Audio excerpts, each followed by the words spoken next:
What's up, everybody? Welcome to Servant Studios. If you've ever seen those photos where you see that motion, or you've seen those videos that look glitchy, it all comes from adapting the shutter speed. In this video, I'm going to cover all of the basics of shutter speed to help you understand how you can use it to really bring out your own personal style and personality with your videos and photos. I figure one of the best ways to really show the power of shutter speed and how it alters an image or a video is by using it on moving objects like this car or this motorcycle. As we go through this video, I'm going to be taking photos at different shutter speeds and may even add a couple of videos at different shutter speeds so you can see how adjusting that on your camera will impact what you get out of it. In photography, the goal of shutter speed is to freeze motion, or really to see how you want to simulate motion. A slower shutter speed will give you more blur, which really gives you that illusion of motion, whereas a faster shutter speed will freeze your subject. In video, the goal of shutter speed in most cases is just to give realistic motion blur. Because if you think about it, video is just a conglomeration of multiple photos. So when you see something frames per second, that something like 24 is really 24 photos a second that you're seeing. You're not really seeing a continuous amount of footage as much as you're just seeing a string of photos at a particular pace. For example, we have this big pink truck coming this way. So we're gonna take a photo of it at 1/125. If you look at the wheels, you can see how 1/125 wheels look. It's kind of frozen. It's not the sharpest or the clearest, but it is kind of frozen. Shutter speed is the fraction that you have on your camera. So you're gonna see multiple numbers on your camera. When you see F, that is the aperture. Shutter speed is the fraction. And like a fraction, 1/1 is 1, so that would be 1 second. 1/125 is 1/125 seconds. So that is how shutter speed is. I'll be shooting with a 1.8 aperture 85mm lens. We'll keep the 85mm focal length constant so that the compression is the same. In its simplest form, shutter speed is how long you keep the shutter of your camera open. Now, a lot of cameras have mechanical curtains, and any old camera has mechanical curtains, but some cameras also have electronic curtains. Think of it like a garage, and really we're just changing how quick the garage opens and closes. The longer it takes for the garage to open and close, the more light will be let into the garage. So if you're sitting in a dark garage and we have it going up and down in a total of 15 seconds, you're gonna absorb a lot more light than if we have it go up and down in 1/8 of a second. That's how our shutter speed works. If you wanna do something like a long exposure to see the Milky Way, you may have your shutter open for 20 seconds, which is a very long time. Whereas if you wanna do something like what I'm doing and capture cars, most crispy car images are going to be taken around 1/80, 1/40, 1/20, or something in that range. So to show you guys the progression of shutter speeds, what I'm gonna do is I'm gonna start in the fractions, and then we'll do one long exposure to finish it off. We'll go from slow to fast. So the first fraction we're gonna do is 1/1, which is 1 second. That is about the longest I can hold a camera where it's not shaking too much, because the longer your camera shutter is open, the more the camera will respond, or the more noticeable it will be if you jitter the camera or you shake the camera in your hand. And if you're looking at my camera, remember, the slower the shutter speed or the longer the shutter is open, the more light the camera takes in. So right now I'm at 1/160. When I slow it down and I go to 1/1, which is 1 second, you see it's just white. That's because the camera is taking in so much light, it doesn't know what to do with it. The way I'm going to compensate for this is I'm just going to increase my aperture. But even at maximum aperture, you see I am overexposed. So what I'm actually going to do is I'm going to add my ND filter.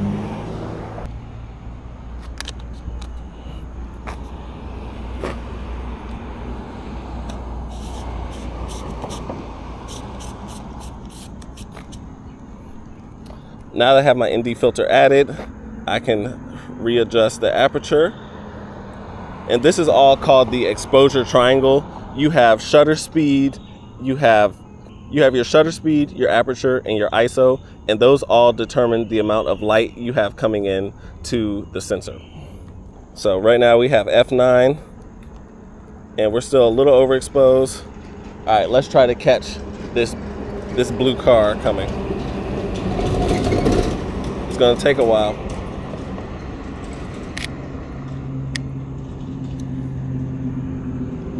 Now, that is what it looks like when you're trying to catch the blue car. It's just all blurred. Let's try to catch the silver car. Now, I'm gonna actually rotate with the camera. Well, this time we're gonna do it still.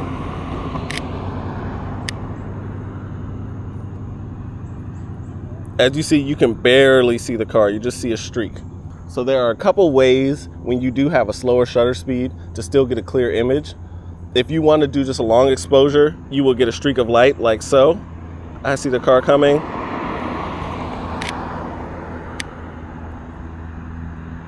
And because it's taking the image for an extended amount of time,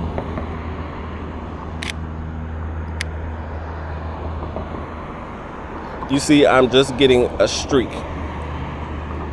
Now, if I follow the car, I'll be able to still get the likeness of the car. It just will be very blurred. So we'll try that again. Got this red car.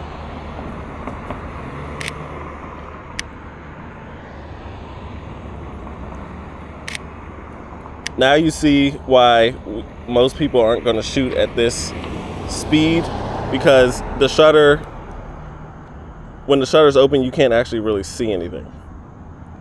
All right, now we're going to speed up. We're going to go to half a second. Okay, and now I'm going to also go to F11. If you don't know what the aperture mean, check out this video. All right, let's watch this van at half shutter speed. See, it's easier to track. We're going to track again. And one more time. That should be a good one. Okay, now we're going to stay still. So we got this beautiful blue car. Actually, we got to track that because it's beautiful. You see, it's still a little fast. Everything is out of focus. Now, it's a vibe, but you can't really see what's going on. Now we're just going to stay still. We got this Escalade. Let's stay still. Now you're starting to see those streaks a little bit more defined. You can't really see what the car is, but you see that something moved. Remember, a photo is just an exposure. All we're doing is exposing the camera to whatever's in front of it, and the longer we expose it or the longer the shutter is open, it's taking in information that whole time. So if you have the shutter open for a long period of time, the camera's taking in a bunch of information. If it's still, then everything moving will become blurred. If the camera is moving, then you're just going to get a bunch of stitched together blurred images, which, you know, could be very artistic, but also could be very confusing. Now we're going to go to 1/4, and again we're going to brighten it up just a little bit, and we're going to follow. That's a nice car. We're going to follow the Range Rover. All right, and we're going to stay still here. Now the car is coming a little bit more into focus, and we know it's a car. We can see the rims moving, so we know it has that motion. It makes it look very fast as well. But then when we stay stagnant, you still get this blur that is undescribable. So let's speed up to 1/8. As you see, that shutter is much quicker. So I could do like 1/6, but I figured so this video doesn't take forever, I'm just going to keep doubling the denominator, which is going to make it twice as fast each time, so you guys can understand what that means.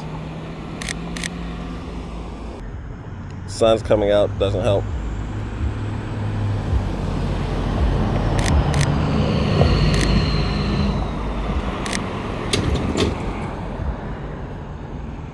Now that's a pretty smooth image.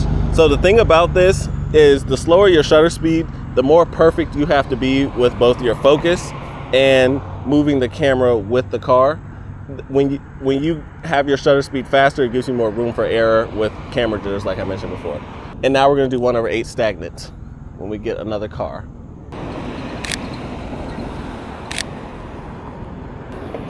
Okay, so now we're starting to see some definition when we're stagnant. We probably can tell that it is a car, but we don't know what it is unless you're a car person. You're like, oh, that's probably a Crown Victoria body style. All right, speeding up. We're going to 1/15. That's the closest to double. And we're going to follow this car.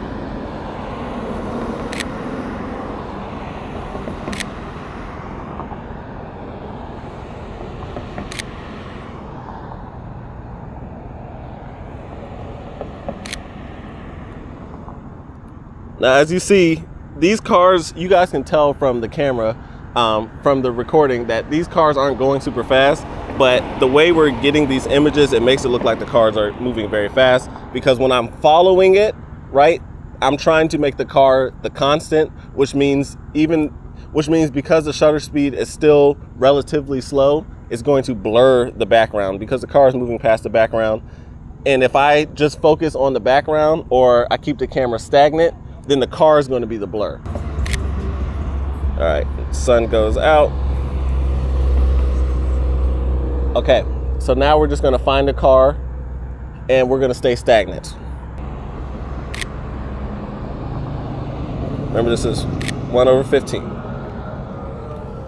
Okay, we're seeing some more definition at 1/15 when we're stagnant. All right, we're gonna go twice as fast. We're gonna go 1/30.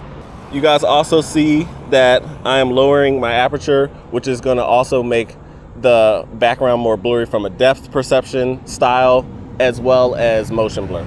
So we're gonna follow this car. Actually, let's follow the bikers. And follow that car. Now look, we're getting more definition. That biker looks pretty cool. So I'm using cars as the example, but that of course is not the only case for shutter speed. You will adjust your shutter speed for every photo you take for the rest of your life. And video is a little bit different, but we'll discuss that. Okay, so now this will be stagnant 1/30.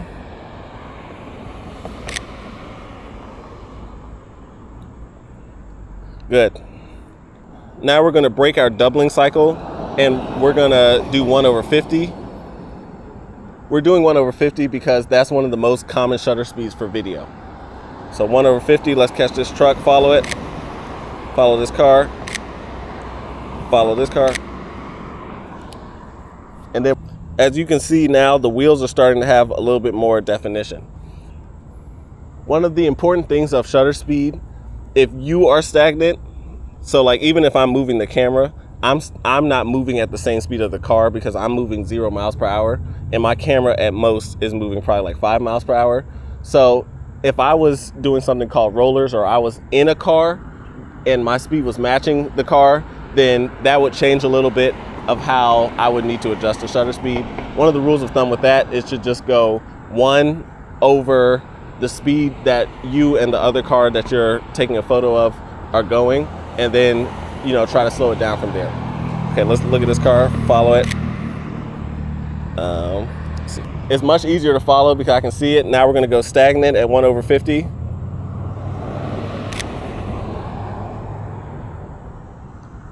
As my shutter speed gets faster, remember I'm taking in less light, which means my image is going to get darker. So even though I've been moving the aperture down, what I can also do, and what I could have been doing the whole time, is raising up the ISO to bring in more light as well. 1/125th of a second is very quick. That's quicker than most humans will pick up on things. So now you'll start to see that it appears like we're starting to get close to freezing the car, making it look like it's parked, even though they're probably going about 20 miles an hour, if not 30. Okay, that's following. We'll follow this one because it's a nice car. It's tough. It's pretty tough. And then we'll go stagnant here. And the car messed it up. Great job. We'll follow this one because it also is a nice car. We have nice car bias. And then stagnant. We're going to go stagnant here. And stagnant here.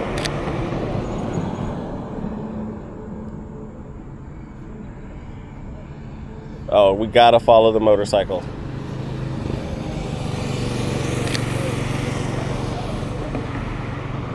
go stagnant on the Cadillac. Okay. Now we're gonna go to 1/200. Okay, we're gonna follow. Now, at a certain shutter speed, and you guys will see, following is going to look very similar to just capturing what's in front of you, and that's where you don't really need to follow. I believe 1/200, you're very close to following, not really making a difference. So now that we're up here, I'm gonna take the ND filter off. Again, now that I took the ND filter off, like that's like something you can add to the exposure triangle. It's kind of like I'm just adding sunglasses to the lens. Okay, now we're gonna go stagnant. Let's see if it makes a difference. Good. Good. Good. So now you see stagnant is almost fully freezing. You still got some motion on the rims. Now we're gonna go to 1/400. 1/400 and 1/800 is typically what you may use for fast moving objects. For fast moving objects, if you're trying to freeze the motion, then you're probably thinking in 1/400, 1/800 territory. Whereas if you're trying to get motion blur, you're probably thinking 1/100 or less. 1/400, that's moving with it. And now this will be stagnant. We'll wait for the Kia Stinger. Now this one will be stagnant.